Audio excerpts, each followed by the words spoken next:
India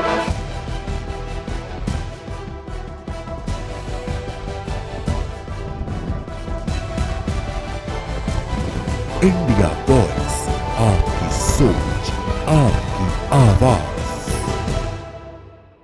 नमस्कार, बहुत स्वागत है आपका खबर झारखंड के इस बुलेटिन में। मैं हूं आपके साथ आनंद विजय सिंह और झारखंड की उपराजधानी दुमका से खबर, जहां पर सड़क सुरक्षा माह के तहत जागरूकता अभियान शुरू कर दिया गया है। जिला परिवहन पदाधिकारी मृत्युंजय कुमार इस योजना का, ये जो अभियान चलाया जा रहा है, उसका वो नेतृत्व कर रहे हैं।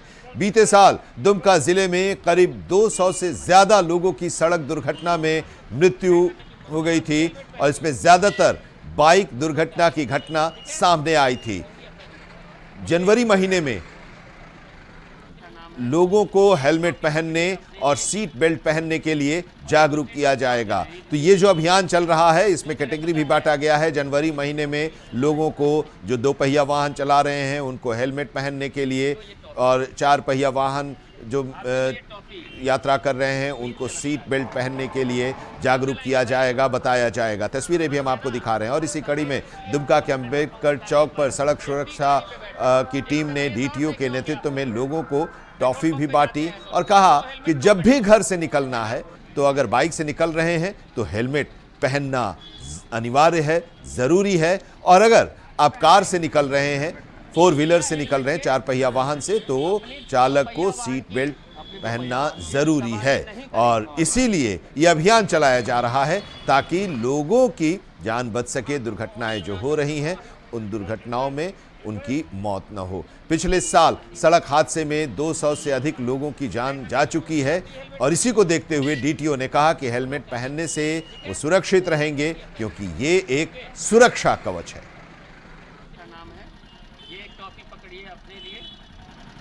हम सभी जानते हैं कि हेलमेट पहनना अपनी सुरक्षा के लिए, और जब एक दुर्घटना होती है तो उस व्यक्ति के साथ साथ उसके परिवार पर क्या बीतती है, ये हम सभी जानते हैं। परिवहन विभाग यही चाहता है कि हमारा 0 एक्सीडेंट रेट पहला, और अगर हेलमेट पहनते हैं तो एक्सीडेंट होता भी है तो सुरक्षित रहते हैं हमारे। तो परिवहन विभाग किसी भी जान माल की हानि जो है, किसी भी व्यक्ति के जान की हानि नहीं चाहता है। और उसी दृष्टिकोण से ये अभियान, तो अगर आप देखेंगे तो दुमका में पिछले 1.5-2 महीने से हम लोग लगातार चला रहे हैं। इस माह में विशेष रूप से ये अभियान हम लोग चला रहे हैं। अभी कुछ लोगों को हमने रोक करके शपथ दिलवाया कि आगे से हम हेलमेट पहनेंगे, अपने साथी को भी हेलमेट पहनाएंगे, खुद भी सुरक्षित रहेंगे और लोगों को भी सुरक्षित होने का संदेश देंगे। हम सभी जानते हैं ओलंपिक हॉकी के स्वर्ण पदक विजेता कप्तान और संविधान सभा के सदस्य मरंग गोम के जयपाल सिंह मुंडा की 122वीं जयंती एचईसी में मनाई गई। एचईसी सप्लाई मजदूर संघर्ष समिति ने कारखाना परिसर में एकत्र होकर उनके बलिदानों और उनके द्वारा किए गए कार्यों को याद किया। सभा के माध्यम से जयपाल सिंह मुंडा के चित्र पर पुष्प अर्पित कर उनको श्रद्धांजलि अर्पित की गई, नमन किया गया। इस दौरान एचईसी के श्रमिकों ने कहा कि जयपाल सिंह मुंडा एक होने का नारा देते थे। उनका कहना था कि आदिवासियों के हक के लिए एकजुट होना जरूरी है। वो इस दौरान समिति के सदस्यों ने कारखाने को पुनर्जीवित करने की भी मांग की और वेतन बहाल करने के लिए आवाज बुलंद की। इस दौरान विस्थापित नेता पंकजनाथ शाहदेव भी मौजूद थे। और हमारे बीच बांटने का काम ये प्रबंधन और कुछ यूनियन के नेता लोग भी करते रहते हैं। अधिकारी अलग, कर्मचारी अलग, सप्लाई अलग, ये 3 पार्ट करके इनका सिक्का चल रहा है। समझिए साथियों, कम से कम सप्लाई एकता भी अगर एक हो जाएगा ना, तो ये राजनीति इनकी बंद हो जाएगी साथियों। हम लोग बार बार कहते हैं कि सप्लाई एकता को जिंदाबाद करिए। कोई तरह का रोग भीतरी बाहरी जाति मजहब का लगने मत दीजिए, लगेगा कुत्ते की मौत, सब हम लोग मरे जाएंगे। पेमेंट किसी को नहीं हो रहा है, तनख्वाह सबका लूट के रखा है। सबसे बड़ा मुद्दा 1 सितंबर 23 का आपके सामने है। वहां से हम लोग को वेतन पर्ची और पैसा एनी हाउ चाहिए, और इसी मांग में आपका सारा मांग निहित है।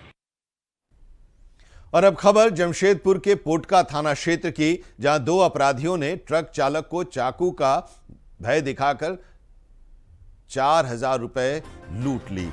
चाकू के बल पर 4000 रुपए की लूट की घटना सामने आई है। बाइक से सुंदर नगर की ओर ये अपराधी फरार हो गए। घटना की जानकारी मिलने के बाद स्थानीय लोगों ने पोटका पुलिस को सूचना दी। सूचना के बाद पोटका पुलिस ने तत्काल कार्रवाई करते हुए थाना प्रभारी अजीत कुमार मुंडा और सड़क पर तैनात पीसीआर को अलर्ट किया और इसके बाद पुलिस ने संयुक्त रूप से घेराबंदी कर तूड़ी फुटबॉल मैदान के नजदीक छापेमारी अभियान चलाया, जहां से दोनों अपराधियों को पकड़ लिया गया। इस मामले को लेकर थाना इंस्पेक्टर सुरेश प्रसाद ने बताया कि 1 जनवरी को ट्रक चालक से चाकू दिखाकर लूट की घटना को अंजाम दिया गया था। सत्यापन के बाद संबंधित थानों को सूचना देते हुए त्वरित छापेमारी की गई, जिसमें सफलता मिली।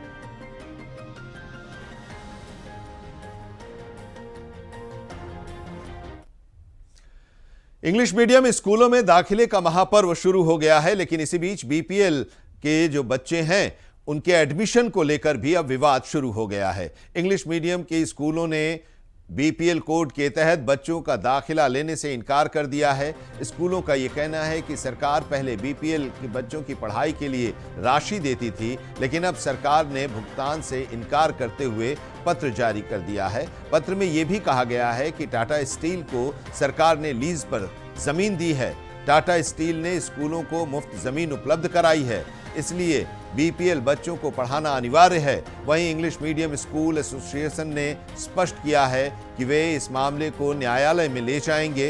एसोसिएशन का कहना है कि देश भर में कक्षा 6 से 12 तक बीपीएल बच्चों को पढ़ाने का प्रावधान है, जबकि झारखंड सरकार ने इसे नर्सरी से लागू कर दिया है। ऐसे में आशंका है कि गरीब बच्चों के इंग्लिश मीडियम स्कूलों में शिक्षा प्रभावित होगी। आरटी एक्ट जो इंट्रोड्यूस हुआ था इंडिया में और जो झारखंड गवर्नमेंट ने भी अपनाया था, उसमें सिंपल प्रीमाइस थी कि 8 से 14 साल के बच्चे तक, 6 से 14 साल के बच्चे को फ्री एजुकेशन देना है। और ये फ्री एजुकेशन के लिए गवर्नमेंट रीइंबर्स करेगी फीस जो स्कूल्स चार्ज कर रही है अपने नॉर्मल स्टूडेंट से, या गवर्नमेंट अपनी स्कूल्स में जो एक्सपेंडिचर उनको होता है, वो दोनों में से जो भी फी लोअर है वो गवर्नमेंट रीइंबर्स करेगी। झारखंड गवर्नमेंट ने हमें रीइंबर्समेंट करना शुरू किया 2010 से और 5 साल तक कंटिन्यूसली रीइंबर्समेंट दिया है। पिछले 5 साल से बंद कर दिया और आज सडनली हमें बताया गया है कि हम आगे से आपको ये फी रीइंबर्समेंट नहीं करेंगे। इंसिस्ट कर रहे हैं कि हम कंटिन्यूसली 25% बीपीएल स्टूडेंट्स को लेते जाएं एंड वो उनको हम फ्री पढ़ाएं एट आवर कॉस्ट। ये पूरे इंडिया में एक जमशेदपुर सिटी ऐसी है जिसमें ये लागू है। इंडिया में कोई भी सिटी ऐसी नहीं है। और ये एक्सक्यूज लिया है गवर्नमेंट ने कि हमने टाटा स्टील को जमीन फ्री दी है, टाटा स्टील ने जमीन आपको फ्री दी है, उसलिए आपको फ्री जमीन मिली है तो आपको हम रीइंबर्समेंट नहीं करेंगे। और यहां पर एक ब्रेक के लिए रुकते हैं, लेकिन झारखंड की खबरें भी और भी हैं। एक ब्रेक के बाद झारखंड की और खबरों से हम आपको रूबरू कराएंगे। बने रहिए हमारे साथ। ब्रेक के बाद आपका स्वागत है। आप देख रहे हैं खबर झारखंड। और अब खबर जमशेदपुर के गोलमुरी से, जहां पर मुस्लिम बस्ती में गरीब, जरूरतमंद और असहाय लोगों के बीच कंबल वितरण कार्यक्रम का आयोजन किया गया। इन लोगों के बीच कंबल वितरित किया गया। कड़ाके की ठंड को देखते हुए समाजसेविका रेहाना बेगम के सौजन्य से 100 से अधिक जरूरतमंदों को कंबल वितरित किए गए। इस मौके पर स्थानीय विधायक पूर्णिमा साहू, साक्षी महिला थाना प्रभारी रूपा पॉल, समाज सेविका रीता पात्र और रेहाना बेगम विशेष रूप से मौजूद रहीं। कार्यक्रम के दौरान महिला थाना प्रभारी रूपा पॉल ने जरूरतमंदों के बीच खाने पीने की सामग्री का भी वितरण किया। सभी अतिथियों ने इस पहल की सराहना करते हुए ठंड के मौसम में इस तरह की मदद जरूरतमंदों के लिए काफी राहत देने वाला बताया। लीजिए रीता जी, लीजिए। देखिए अभी सर्द के मौसम में सभी, देखिए सर्द का मार जो है वो निचले पायदान पर जो व्यक्ति है उन्हें सबसे ज़्यादा पड़ती है, क्योंकि उनके पास साधन सीमित होते हैं। और इस सर्द के मौसम में कंबल का संबल प्रदान किया जा रहा है और सबसे बड़ा बात है, नेक कार्य है। तो इसमें सभी को आगे आना चाहिए। वैसे समाज एक आगे आया है और ये कंबल का वितरण किया जा रहा है, तो सभी समाज के जो वरिष्ठगण हैं सभी को मैं धन्यवाद आभार करती हूँ कि आप भी सामने आए और अपना एक जिम्मेदारी, अपना भी योगदान दिया, उसके लिए जोहार। ये गोलमुरी बस्ती मुस्लिम बस्ती है जिसमें हम लोग कंबल का बांटने का आज ये करें। ठंड की वजह से जो संस्था हमारी मिली है उसमें मिराकी संस्था भी है और हम सब मिलकर मिराकी संस्था इस ग्रुप को हम लोग कंबल सबको बांटेंगे। राजधानी रांची के सदर अस्पताल में सिविल सर्जन की ओर से एक अहम प्रेस कॉन्फ्रेंस की गई, जिसमें 6 जनवरी से 10 जनवरी 2026 तक जिले भर में आयोजित होने वाले प्रखंड स्वास्थ्य मेला के बारे में जानकारी दी गई। सिविल सर्जन ने बताया कि राज्य सरकार के निर्देश पर आम जनता को सुलभ, समेकित और गुणवत्तापूर्ण स्वास्थ्य सेवाएं उपलब्ध कराने के उद्देश्य से इस मेले का आयोजन किया जा रहा है। सभी प्रखंडों में 14 सामुदायिक स्वास्थ्य केंद्र और 4 प्राथमिक स्वास्थ्य केंद्र नगड़ी, इटकी, राहे और खलारी में स्वास्थ्य मेला लगाया जाएगा। इस मेले में मातृ शिशु स्वास्थ्य, गैर संचारी रोग, संक्रामक रोग, टीबी, मलेरिया, कुष्ठ रोग, फाइलेरिया, पोषण, परिवार नियोजन और आयुष से जुड़ी सेवाएं एक ही स्थान पर उपलब्ध होंगी। मरीजों को ओपीडी, जांच, टीकाकरण, नेत्र एवं दंत चिकित्सा, परामर्श और दवाएं निःशुल्क दी जाएंगी। सिविल सर्जन ने आम जनता से अधिक संख्या में पहुंचकर स्वास्थ्य सेवाओं का लाभ उठाने की अपील की है। जोहार, नमस्कार। मैं doctor Prabhat Kumar, civil surgeon Ranchi. और आज जो ये प्रेस कॉन्फ्रेंस रखा गया है एक बहुत बड़े अभियान के लिए, ये अभियान 6 जनवरी से लेकर के 10 जनवरी तक 5 दिनों तक चलेगा और एक अम्ब्रेला प्रोग्राम है जिसके अंतर्गत सभी कार्यक्रम हैं। स्वास्थ्य विभाग के जितने भी कार्यक्रम हैं वो उनका प्रचार प्रसार भी होगा, जांच भी होगा और डायग्नोसिस होगा, इलाज होगा, हर चीज़ इस कार्यक्रम में है।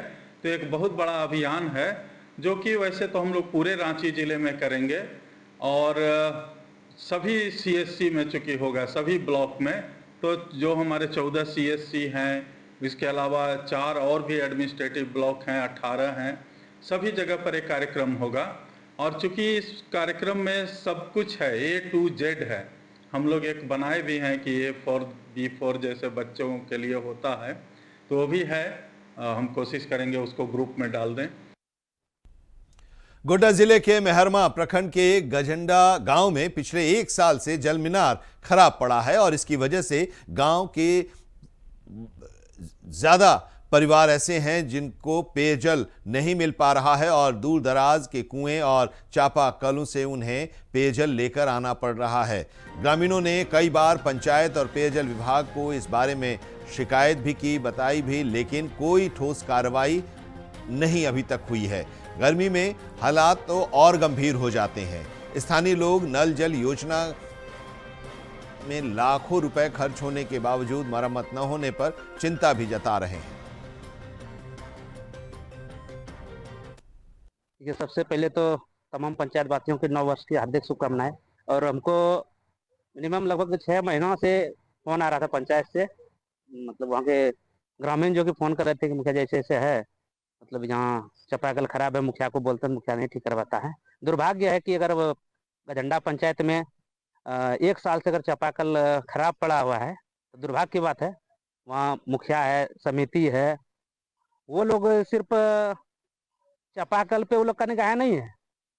वो लोग का जो निगाह है, अभी जनप्रतिनिधि, पंचायत का जो जनप्रतिनिधि है, वो सब प्रत्येक गांव में अवैध उगाही के लेके एक आदमी को डिप्यूट कर दिया है। अब वो आवास के नाम पे 2000 उगाही करेगा, लिस्ट में नाम आएगा, 20,000 लेगा, इसके बाद अब वो आवास देगा। मुखिया वहाँ व्यस्त है, मुखिया को चापाकल से कोई लेना देना नहीं है।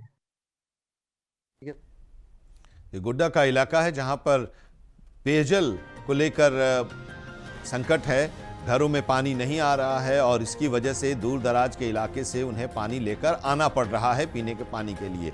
चापाकल खराब पड़ा है, नल जल योजना है, लेकिन उस नल जल योजना के तहत भी गजंडा का जो इलाका है वहां पर उन लोगों को पानी नहीं मिल पा रहा है। तो इस पर सवाल उठ रहे हैं। इस योजना पर जो पैसे खर्च हो रहे हैं इसको लेकर भी प्रशासन के साथ उन लोगों ने शिकायत भी दर्ज कराई है, लेकिन कोई कार्रवाई अभी तक उन लोगों के लिए नहीं हुई है। तो नल जल योजना के बावजूद पेयजल संकट बरकरार है। अभी ठंड में ये हाल है तो आप उम्मीद लगा सकते हैं कि गर्मी के दिनों में क्या स्थिति होगी।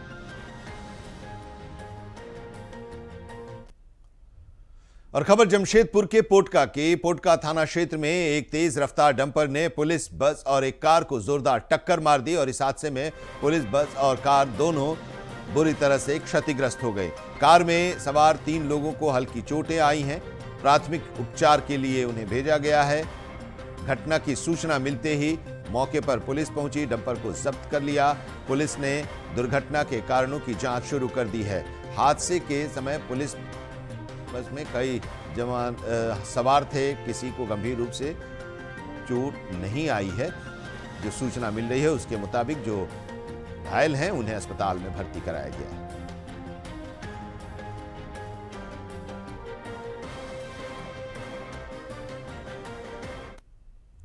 तो खबर झारखंड के इस बुलेटिन में इतना ही, लेकिन देश और दुनिया की खबरों के लिए आप जुड़े रहिए इंडिया वॉइस के साथ।